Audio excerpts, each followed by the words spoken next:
எல்லாரும் எப்படி இருக்கீங்க? ஆரோக்கியமாக சௌக்கியமாக இருக்கீங்களா? நீங்கள் சுகமுடன் இருக்க நான் பிரார்த்திக்கிறேன். கூடா நட்பு கேடாய் முடியும் என்பது கண்டிப்பாக நடக்கும்.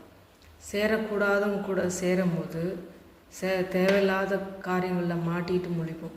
உலகத்தில் வழக்கம் உண்டு, உன் நண்பன் யாருன்னு சொல்லு, அப்போ உன்னை நான் யாருன்னு சொல்கிறேன்னு சொல்லிட்டு நம்ம சேர்ந்து திருத்தணமை கண்டி அவங்கள கூட சேர்ந்து குட்டையில் சேர்ந்த மட்டையாக மாறக்கூடாது. சரிங்களா?